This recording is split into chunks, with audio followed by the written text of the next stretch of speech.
whenever we look at policies, we are always looking at from an insurance product. There are two players in the room. There is a payer and then there's a provider. Unlike the US, we are a very clearly provider-led system, right? We are not a payer-led system. The government may be a payer, but it's not able to do that. So I think the first thing is that it all depends on the provider before you can customize it.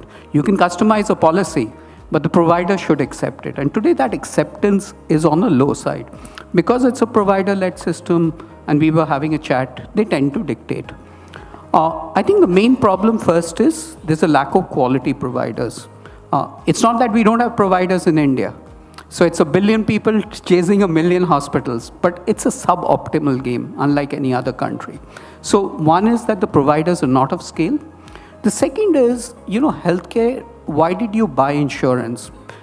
In India is a very strange place where insurance sold with the hospital's name. Apollo Munich, Max Bupa, that's changed. But nowhere in the world was the hospital. So what did it tell you? If I bought Apollo Munich, I have access to that. Once you buy insurance, then you just want to go because you're insulated from the final cost of care, right? So you want to go to the best hospital.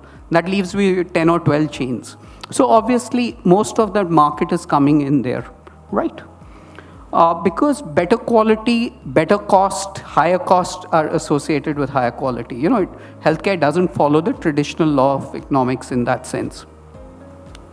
The third component is that, the way we are looking at it, when I went to med school, obesity was not a disease. It was your problem. You didn't eat well, you didn't exercise. Today, obesity is a disease. Why is it a disease? Because we have a medicine for it. But that comes at a cost. It comes at a fairly high cost, right? So the fact is that how do we also plan for that component of that? The fourth quandary I think we need to think is that in insurance, the way, being a clinician, way things are moving, does an insurance company want to pay today or pay a 10x later? I'll give you an example. One is, Sovaldi, which was for hepatitis C. So maybe you could pay 5,000 rupees for the treatment now.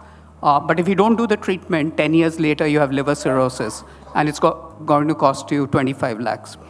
That sort of ethical and moral issues will come in because a lot of these treatments which are going to come in are going to be very expensive today.